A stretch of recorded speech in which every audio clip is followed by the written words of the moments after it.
metropolis yang berkembang dengan banyak keajaiban alam dan sejarah yang patut untuk dijelajahi. Berdiri pada tanggal 2 Mei 1547, merupakan sebuah kota yang mempunyai keunikan tersendiri yang jarang ditemui di kota-kota besar lain di Indonesia, yaitu terdapatnya kota bawah dan kota atas. Ibu kota Provinsi Jawa Tengah ini terletak di pantai utara Jawa dan merupakan pelabuhan utama di sepanjang pesisir pantai utara. Banyak orang terkesima melihat bagaimana kota ini mempercantik diri dengan tetap mempertahankan budayanya yang heterogen. Sejarah Semarang berasal dari abad ke-9. Ketika itu, Semarang dikenal sebagai pergota. Kota ini memiliki situs sejarah berupa bangunan kolonial dan monumen kolonial yang masih berdiri sampai saat ini. Posisi Semarang yang terletak di Laut Jawa adalah strategis bagi perdagangan sejak dahulu. Kota ini sejak dulu memang menjadi wadah pencampuran berbagai budaya dan etnis dari Asia Timur dan Eropa.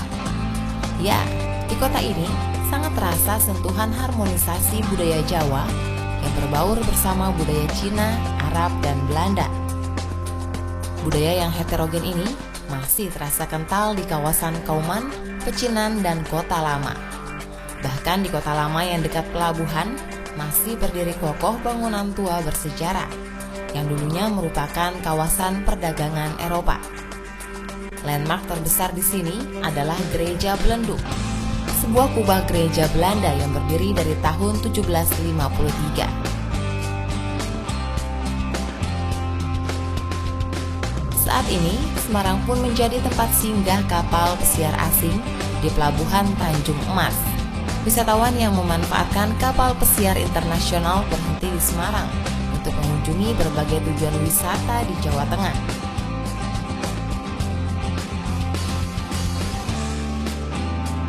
Ya, aktivitas perdagangan dan perindustrian ini telah memberikan pengaruh sangat besar dalam perubahan fisik spasial kota dan dapat dilihat dengan terbentuknya pusat kota yang dikenal dengan alun-alun sebagai pusat administrasi kolonial Belanda dan pusat perdagangan yang sampai sekarang masih ada.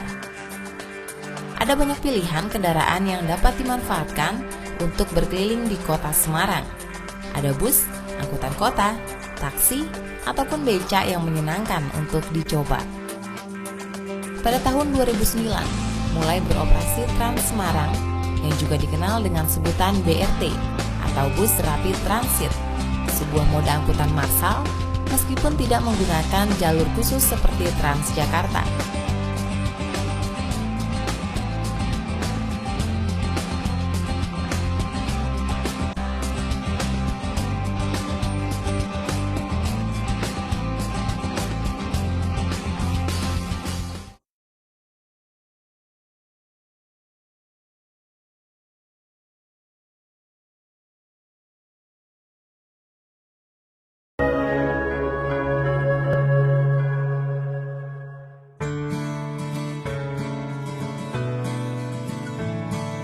Kota Lumpia ini terkenal dengan bangunan-bangunan tuanya yang memang sengaja dijaga dan dilestarikan.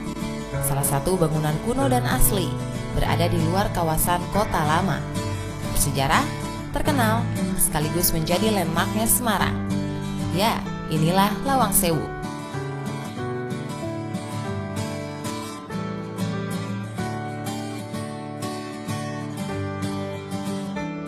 Lawang Sewu dalam bahasa Indonesia berarti pintu 1000.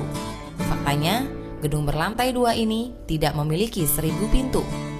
Bangunan ini memiliki banyak jendela tinggi dan lebar di kedua sayapnya, sehingga masyarakat sering menganggapnya sebagai pintu.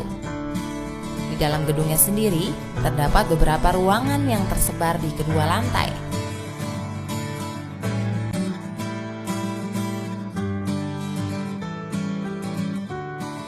Gedung ini dibangun oleh Belanda pada tahun 1903 dan selesai pada tahun 1907.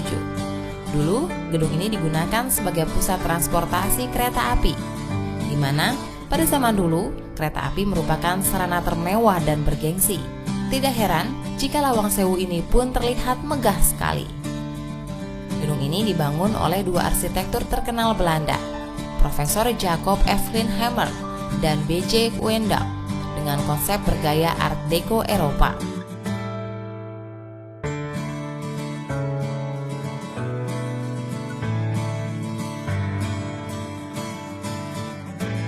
Namun ketika Jepang menduduki republik ini di tahun 1940-an, gedung ini pun berubah fungsi menjadi markas Kempetai, polisi militer Jepang yang terkenal sadis dan kejam, serta Kido Butai, tentara kerajaan Jepang.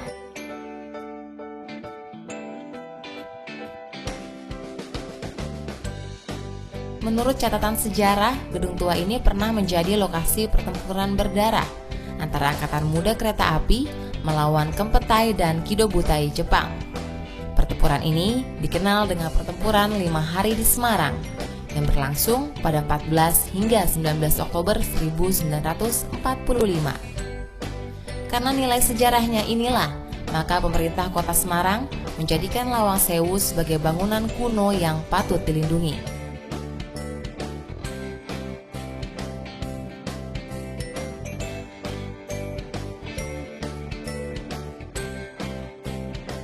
Setelah kemerdekaan, gedung ini kembali dipakai sebagai kantor jawatan kereta api Republik Indonesia, lalu kantor Badan Prasarana Komando Daerah Militer, dan kantor wilayah Kementerian Perhubungan. Beberapa ruangan bahkan telah difungsikan sebagai ruang peraga Museum Kereta Api.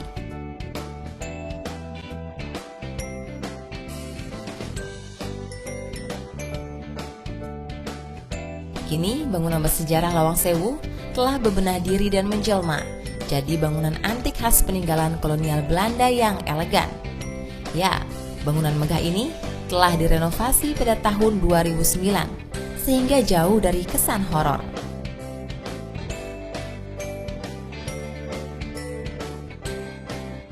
Secara umum, Lawang Sewu ini terdiri dari sebuah bangunan utama yang membentuk huruf U dengan taman terbuka di bagian dalam. Di bangunan utama lebih menonjol arsitektur Eropa, tapi ada juga Indonesianya.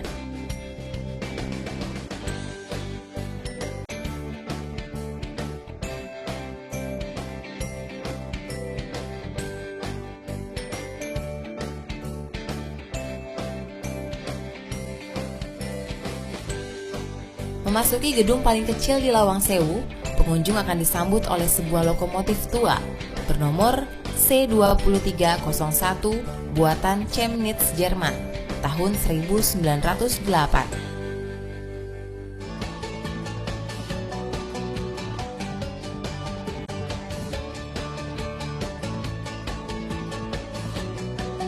Lawang Sewu banyak menggunakan ukiran sebagai hiasannya, seperti ukiran kayu swastika. Di bagian atas ada atap bangunan yang mirip rumah adat Jawa.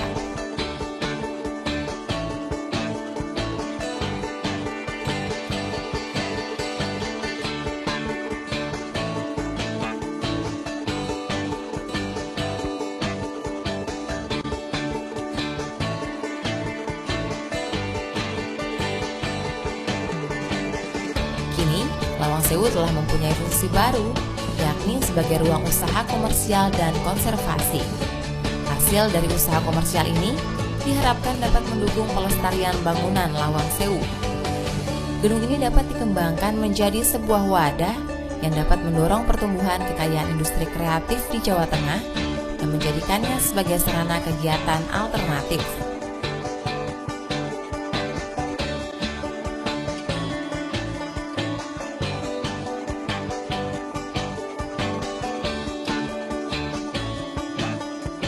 Lawang Sewu bukan sekedar warisan sejarah, tapi harus mampu menjadi sumber daya budaya yang lain, seperti sumber daya alam manusia dan sosial. Dengan demikian, kelestariannya sebagai salah satu bukti perjuangan bangsa Indonesia pun akan terus terjaga.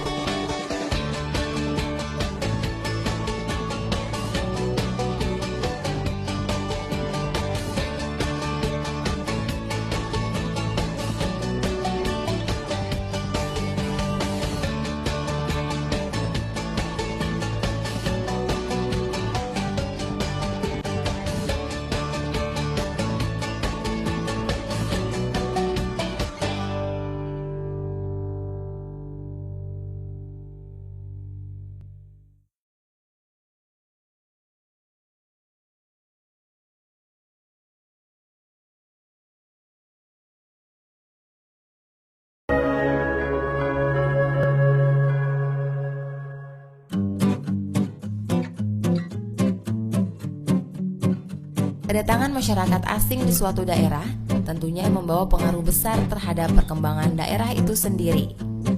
Ya, Semarang adalah salah satu daerah di pesisir Jawa yang menjadi daerah persinggahan emigran Cina di Indonesia. Hal ini diawali oleh pemberontakan orang Tionghoa di daerah Batavia pada tahun 1740 kepada Kompeni Belanda. Namun berhasil digagalkan pada tahun 1743. Ketakutan Belanda terhadap kaum Tionghoa inilah yang kemudian membuat Belanda memindahkan orang Tionghoa di Semarang yang dulunya tinggal di daerah Gedong Batu ke kawasan yang sekarang ini dikenal dengan sebutan Pecinan. Tujuannya agar Belanda mudah mengawasi pergerakan orang-orang Tionghoa tersebut karena berdekatan dengan tangsi militer Belanda yang terletak di Jalan Kiai Haji Agus Salim.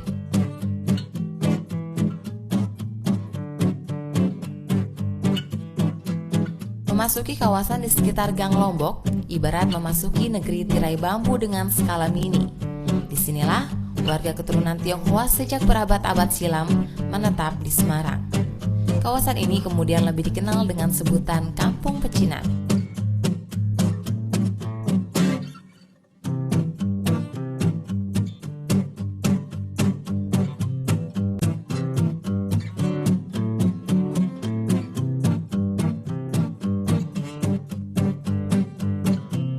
Keberadaan belasan kelenteng, baik kelenteng marga maupun kelenteng umum yang tersebar di gang-gang yang ada di kawasan ini, semakin mempertegas atmosfer budaya Cina.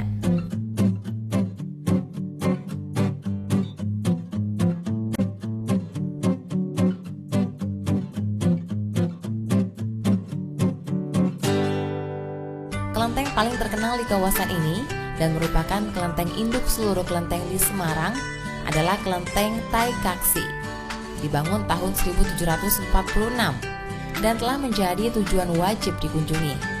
Bangunannya cukup besar dan wisatawan bisa masuk ke dalam dengan meminta izin dahulu kepada penjaga di depannya. Nama kelenteng yang menyiratkan napas Buddhisme ini menjadi simbol heroisme etnis Cina di Semarang. Selain menjadi monumen perlawanan masyarakat Cina terhadap penjajahan, kelenteng ini juga menjadi simbol perlawanan masyarakat Cina terhadap ketamakan saudagar Yahudi.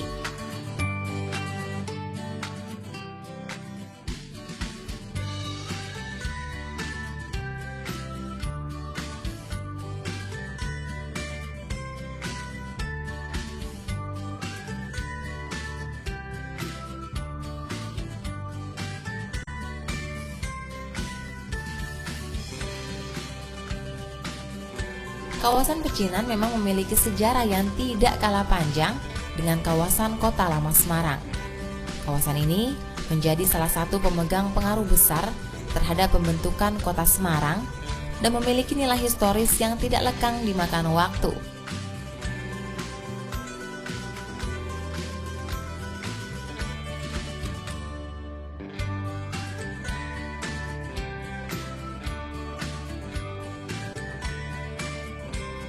Hal inilah yang kini menjadikan Pecinan sebagai salah satu kawasan wisata budaya. Dan dengan banyaknya pelancong yang tertarik oleh sejarah, denyut nadi keseharian, atau tata lingkungannya, semakin memperjelas bahwa kini Pecinan Semarang telah menjadi salah satu magnet wisata kota.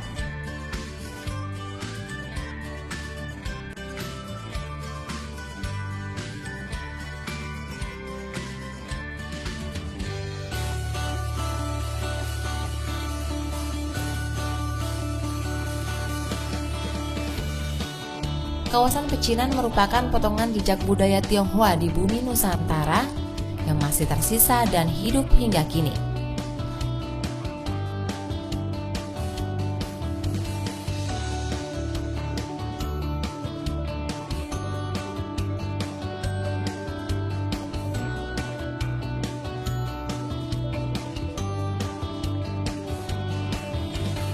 Kehadiran Pecinan telah membawa kota Semarang berkembang sebagai transformasi budaya yang bersifat religi, tradisi, teknologi, maupun aspirasi yang menjadi daya penggerak bernilai besar dalam memberi corak dan memperkaya kebudayaan.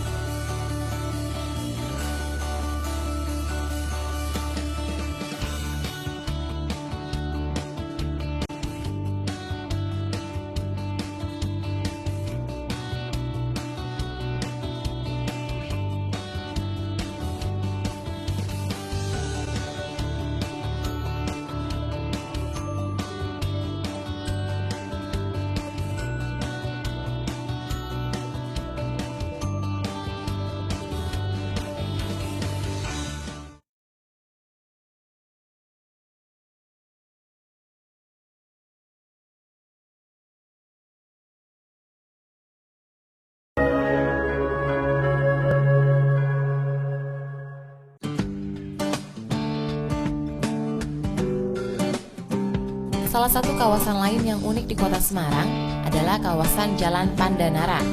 Kawasan Jalan Pandanaran ini dikenal sebagai pusat oleh-oleh kota Semarang. Kawasan Jalan Pandanaran dulunya merupakan kawasan permukiman dan tidak didesain sebagai pusat perdagangan. Namun seiring berjalannya waktu, kemudian muncul beberapa toko sebagai pelopor penjualan oleh-oleh khas Semarang. Kemunculan ini sebagai suatu keinginan masyarakatnya untuk mengembangkan perekonomian mereka, yang kemudian disusul munculnya toko-toko lain, sehingga mengubah kawasan ini menjadi pusat kehidupan niaga kota Semarang. Semakin hari, semakin banyak bangunan yang disulap menjadi tempat usaha. Kawasan Jalan Pandanaran merupakan kawasan yang unik, karena koridor jalan ini menghubungkan dua titik penting yang merupakan pusat kota Semarang, yaitu Jalan Pemuda yang merupakan kawasan pendidikan dan perkantoran, serta kawasan Simpang 5 yang merupakan pusat perdagangan, jasa, dan hiburan. Tak jauh dari Pandanaran, ada sebuah kawasan bernama Simpang 5. Kawasan Simpang 5 ini juga merupakan salah satu landmark yang menjadi ciri khas kota Semarang. Dinamakan Simpang 5 karena memang alun-alun yang berupa lapangan hijau dengan trotoar yang mengelilinginya ini berada di simpangan 5 jalan. Setiap harinya, kawasan Simpang 5 Semarang ini tidak pernah sepi, selalu saja dikunjungi, baik bagi mereka yang ingin jalan-jalan, ingin berbelanja, atau hanya sekedar menikmati kuliner. Simpang 5 dijadikan sebagai pusat alun-alun Semarang berdasarkan atas usulan Presiden Republik Indonesia pertama kali, yaitu Bapak Insinyur Soekarno, dengan alasan pusat alun-alun yang semula berada di kawasan Kauman telah beralih fungsi menjadi pusat perbelanjaan. Semarang memang sangat menarik untuk ditelusuri. Selain urusan mata, yaitu terkait sejarah kota dan bangunan bersejarah, maka urusan perut juga tak boleh terlewatkan. Deretan warung kaki lima di kawasan Simpang 5 yang pastinya bikin lupa diri pun siap unjuk rasa. Berbagai jenis makanan, baik berat maupun makanan ringan, dijual dengan gaya lesehan, mengambil tempat sekitar trotoar dan sekeliling alun-alun. Salah satu tujuan kuliner favorit bagi warga setempat maupun pendatang, yaitu warung nasi pecel. Warung tenda sederhana ini kerap ramai disesaki pembeli. Dari buka pukul 5 sore hingga larut malam, para penikmat pecel datang silih berganti. Pada hari libur, suasananya akan lebih ramai lagi, karena banyak pengunjung dari luar kota Semarang yang turut singgah di warung ini. Di dalam warung, nampak si penjual duduk di tengah kepungan aneka sayuran dan lauk sembari meracik pecel pesanan pembeli. Lauk pauk yang melimpah ruah dan beraneka ragam menjadi daya tarik tersendiri bagi pembeli. Melihatnya saja sudah bisa membangkitkan nafsu makan. Pembeli bebas memilih lauk yang diinginkan untuk dikombinasikan dengan pecel. Sayuran yang digunakan pun tak jauh beda dengan pecel di tempat lain. Bagi pelanggan yang menginginkan menu lain, bisa memilih nasi ayam. Nasi ayam adalah nasi yang diberi suiran daging ayam dan telur separuh dengan sayur tahu. Dengan uang Rp5.000 sudah bisa menyantap seporsi nasi ayam. Santapan di warung sederhana ini kian menyenangkan, tidak hanya karena makanannya yang enak dan harga bersahabat, tapi juga karena suasananya yang santai dan penuh kehangatan. Pembeli yang datang dari berbagai kalangan bisa bebas berinteraksi dan berbagi keceriaan lewat sepincuk nasi pecel.